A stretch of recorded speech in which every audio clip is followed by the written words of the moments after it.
दुनिया भर के खगोल प्रेमियों ने 7 सितंबर को एक अद्भुत दृश्य देखा। पूर्ण चंद्र ग्रहण, जिसे चंद्र ग्रहण भी कहा जाता है।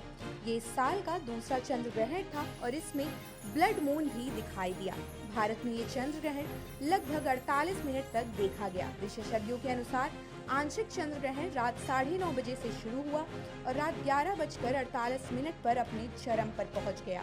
पूर्ण चंद्र ग्रहण रात को 12:22 पर समाप्त हुआ।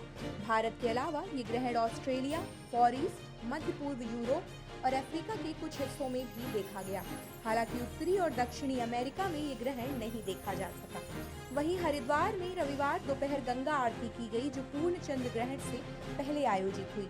श्री गंगा सभा के महासचिव तन्मय वशिष्ठ ने कहा कि धार्मिक परंपराओं के अनुसार सारी व्यवस्थाएं की गई हैं। उन्होंने बताया, चंद्र ग्रहण है और धार्मिक मान्यताओं के अनुसार सूतक काल 9 घंटे पहले से ही शुरू हो जाता है।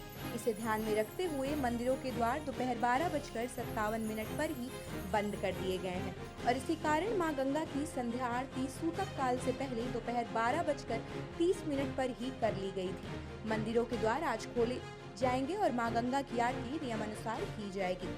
ये चंद्र ग्रहण 2022 के बाद का सबसे लंबा चंद्र ग्रहण था और पूरे भारत में देखा गया।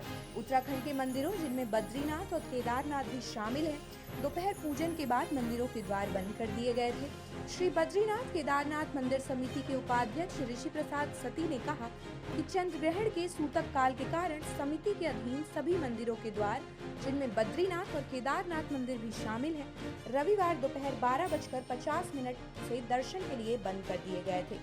भारतीय खगोल भौतिकी संस्थान IIA के वैज्ञानिक नीरज मोहन रामानुजम ने कहा, बेंगलुरु में बादल छाए थे। हमें उम्मीद है कि वे जल्द ही हट जाएंगे। हमें सुनने में आया है कि लेह में बारिश हो रही है, लेकिन हमारे सहयोगियों ने हंडे से बताया कि वहां मौसम बिल्कुल साफ है। पूर्ण चंद्र ग्रहण के दौरान जब चंद्रमा पूर्णता के चरण में होता है तो वह गहरा लाल, तांबे जैसा लाल या ब्लड मून दिखाई देता है। ऐसा इसलिए होता है क्योंकि जब पृथ्वी सूर्य और चंद्रमा के बीच आ जाती है तो सूर्य की कुछ किरणें पृथ्वी के वायुमंडल से होकर गुजरती हैं। ये किरणें मुड़कर चंद्रमा पर पड़ती हैं और इसी कारण पूर्ण ग्रहण के दौरान चंद्रमा लाल दिखाई देता है और इसके लाल रंग की वजह से इसे ब्लड मून कहते हैं। आप देख रहे हैं सौगंध टीवी, सौगंध वतन की।